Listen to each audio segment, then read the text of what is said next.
Ladies and gentlemen, welcome to the final podcast recording of 2022 and my special guest, a Players NIL storyteller, Miss Mia Yuo. Mia, welcome to the podcast. Thanks for having me. I'm so excited. And first of all, everyone, if you don't know already, Mia plays softball at Morgan State in Baltimore, Maryland, and she's proudly wearing her colors today. So we'll get into some of that, but I'm excited about that. I love your enthusiasm, your smile. I love the work that you're doing on and off the field, and we'll talk a little bit about that. But I always start the podcast with the same question, Mia, and it's, we're trying to, at the Players NIL, create an opportunity to use athletics to better our lives, whether it be professionally, personally, academically. You're a college athlete, so you've done that. But let's go back to the beginning. I use two words. One is sports, and that's the fandom, right? The being a fan, watching on TV, going to games, attending events, and then athletics, which is the participation. So let's start with sports. When you were young, do you remember the first game you went to, the first thing you saw on TV that resonated with you? Who were you with? What was the sport? Do you have any recollection? So for me, this is what my parents always tell me. So after I was born, I was 8 days old. I was at my first slow pitch game at 8 days old. And so from there on after that, I have two older sisters. I would watch them play all the time. So that's where my love for softball started to develop. I would just go to their tournaments all the time, travel tournaments. I got to see, what travel ball was like. So that's where it started for me. It was You were my one of family. you were one of those kids behind the bleachers playing in the dirt, probably. Yes, exactly. I love it. All right, so you were born into a softball family, so it was kind of Yeah. preordained and predestined that you would do that. But let's talk about athletics. When you first started playing, was softball your first sport? Did you play other sports? Tell me about the beginning of your athletic journey.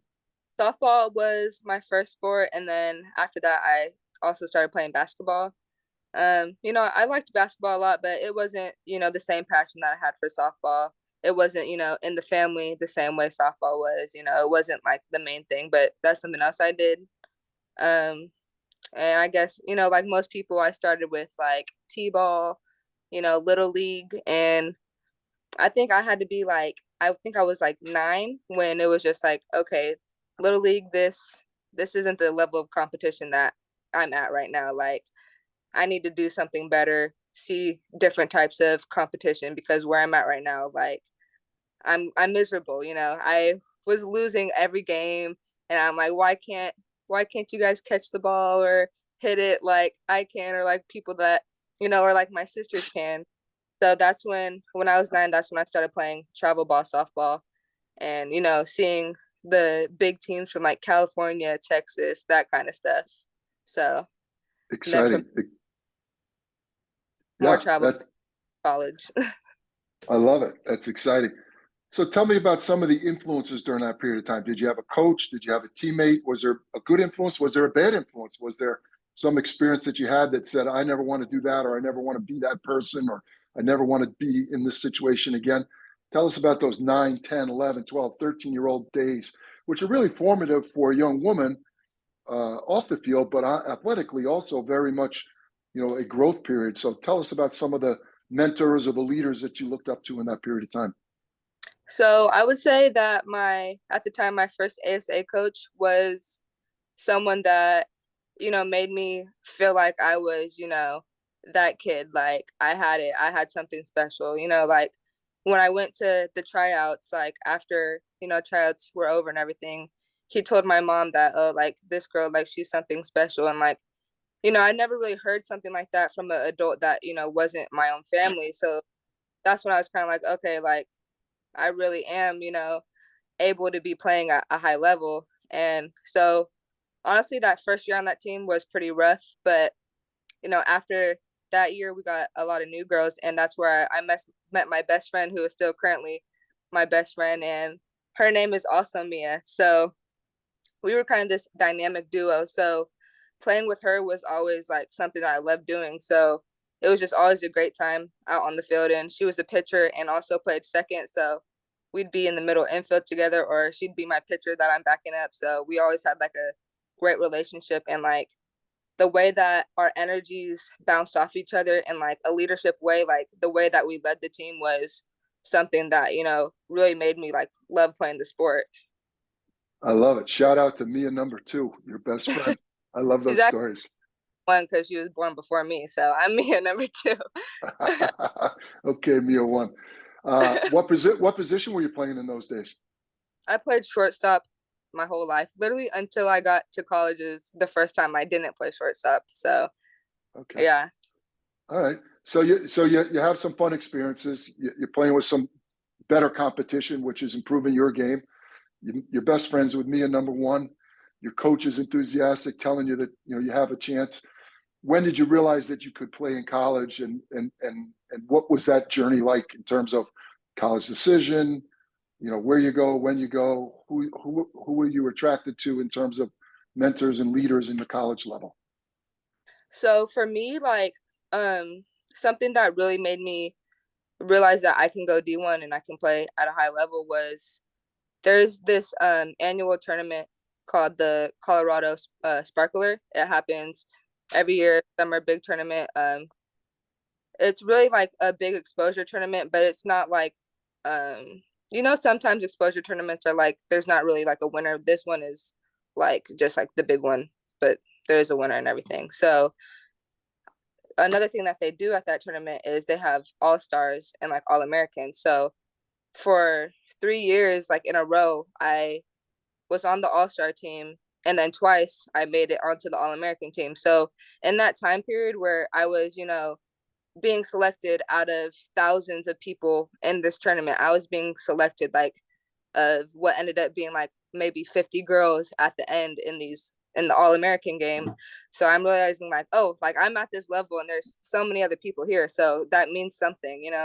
So starting to see like when I would be picked out of, thousands of people that, this is like I'm a good player and people are seeing that is when I was like, okay, like I'm gonna start getting, the recognition that I deserve and that kind of stuff.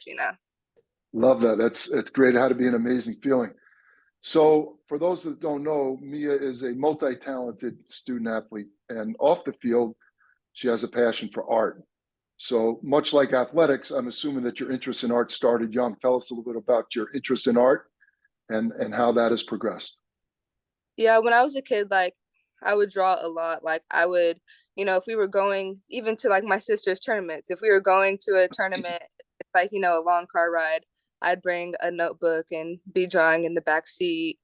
Um, and like that was the thing. Like once I really started getting into softball, it was like I'm not the one who's following along, able to just draw and do my thing. I'm the one who's actually playing and putting all this time into the sport. So it's like softball, became like an overshadow a little bit. I wasn't able to always put my time into art. But then once I got into high school and, you know, travel ball didn't start as early because you still had your high school season, which wasn't quite as intense as travel. I had a little bit more time and I was able to take art classes too in school. So, you know, when I was in high school and, it's not always great to compare yourself to others, but I noticed that, my artwork, in my opinion, seemed to be like at, a higher level than some of the other people around me. And even now in college, like I think that like in my classes that I'm doing really well. So, art is something that I always have to go find, even if it's not the main thing in my journey at that moment, it's something that is going to be incorporated in there some way that I can. What is your favorite medium? Are you a sculptor? Are you a painter? What is I'm a your painter. choice? That's been my thing for a Oil or while. water? Well, I started off with like just regular acrylic, but this year in my class this past semester was the first time I ever worked with oil painting. And after trying it out, it's definitely going to be like the main thing I do. And especially because of how expensive the tubes of paint that I had to buy are. Like I'm getting my money's worth out of those. And they're really nice to work with. I like them. Well, I have a philosophy about parenting, and I think from what I'm learning, you fit into this category. So I believe the two greatest things that parents can give their kids are confidence and opportunity. And there's different ways to gain confidence, right? It could be through math and science, academic achievements. It could be through, mentorship, leadership. It could be through athletics. And for me, and it sounds like a lot of the confidence that you've gained is from athletics. You've applied that to your life. You've used athletics to better your life and create college opportunities. You've kept a balance with your art interest. And I've seen some of your work. It's amazing.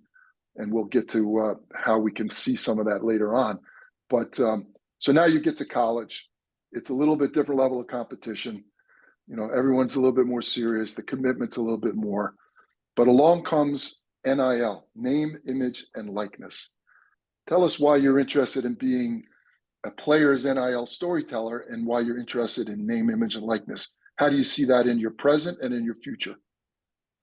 Well, for one, I just think that it opens up a lot of opportunities for me in the future. Like even now, like I'm making connections with you and all the people on the team that I, never would have came in contact with if I didn't try to put myself out there.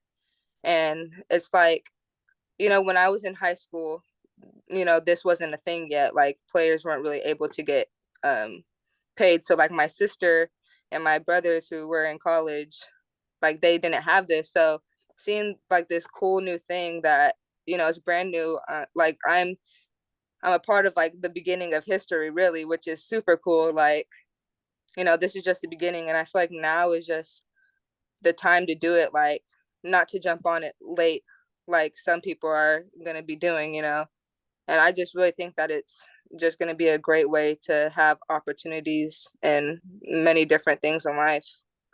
Good. Well, I love that. And again, using athletics to better our lives and better the lives of the people around us through giving back. Community service is one of our pillars. Philanthropy, creating opportunities to give back, which also are great for your NIL brand. So tell us a little bit about your NIL experience. What have you learned during this process, or what are you hoping to learn? I understand that you recognize that it's a unique opportunity and you're in the beginning of it, and you are going to be one of the founding members of this community forever. But what are you trying to get out of NIL? What can people expect for a Division I softball player at a HBCU school? Not a Power 5 quarterback at Alabama or Ohio State. Not a Division I basketball player, which is a big NIL sport, but a non-revenue sport. What could we use words like relatable and attainable? How could people look at Mia and say, I could do that? Share us some of the things that you're working on. Well, for me, like being a part of like NIL stuff, like it's given me confidence. And I think that I give other people confidence because, I'm not at the biggest school ever. So, if there's another girl at, a school, maybe the same size as mine or maybe smaller, they might see me and be like, oh, if she can do it, I can do it too. Or even people who maybe might see my video and are at a bigger school than me, they're like, oh, if she can do it, then I definitely can. Like, so I feel like the number one thing is like confidence right now is what I'm trying to promote for other people and in myself, like because other people can be confident in me, but if I'm not confident in myself, then that doesn't mean anything. So I'm Great. just I trying to love it. spread love. Yeah, no, I love it. And it's what the Players NIL is all about, is making it relatable and attainable to everyone. There is an NIL deal for all. It may not be $1 million, it may be something more modest, but it still could be life-changing in terms of your experiences, in terms of the people that you meet. If it's a little bit extra spending money when you're in college, I think we all understand that's welcomed as well. Let's not discount the fact that this is a business. So this is the advice and a column opportunity for you. So, your young Mia, best friend Mia, sophomore in high school. What would you say to yourself looking in the mirror, in terms of college decisions, using sports, social media, now NIL? How would you advise young Mia, sophomore in high school today, looking back? What advice would you give her? I would probably tell myself to, focus on school a little bit harder because I wasn't a bad student, but I wasn't like the 4.0 student that is getting every single offer because their grades are just so perfect that, I can't deny you. So I would tell myself to focus on school more because, maybe I could have been in a Power Five school. But I feel like when I was younger, I don't know, I feel like, I wasn't like a cocky kid, I would say. I wasn't like that, but I feel like I definitely could have been a little bit humbled because, I feel like a lot of the time I just felt like, oh, like my natural talents are just enough to go anywhere. But, that's not really reality. And I didn't always see that back then. So I would tell myself, All straighten up, right. on So the track. first two are, yeah, the first two are study more. The first one is study more. Second one is be humble. How about in terms of NIL? So if you knew what you know today when you were a sophomore in high school, would you have started your journey earlier, building your social media campaign? What would you have done? I think I would have taken more time to focus on my hobbies, like art, because, it's obviously a big passion of mine. I would have taken more time to focus on that because at the end of the day, even though it feels like your sport is all you are, like once you're done playing, like what's going to be left of you? So, Right. Good. yeah. Yeah. Create balance. I love that. So before we leave, this is your chance to give shout out to anybody that you'd like to shout out to, friends, family, brands that you're working with, and also to give us your social handles. Where can people find you? Where can they find your art? Tell us how to find Mia. Okay, you can find my Instagram and my TikTok at MiaJo13. Um, I want to give a shout out to my softball team, Morgan State softball. We are the Bears. um, Shout out to my family for getting me here. Shout out to my boyfriend for being a good supporter. And yeah, Good. it's Well, you're a humble student athlete, but I have a feeling that you have a bright future. You're academically clued in now. You're athletically playing at a top level. You're building your brand. You're learning about life. You're creating life skills. It's everything that the Players NIL stands for. And I just want to say congratulations, but that is not the end. We want to wish you best of luck, and we want to be part of your journey here at the Players NIL. So, Mia, thank you for being my guest today. Thank you for having me. Awesome.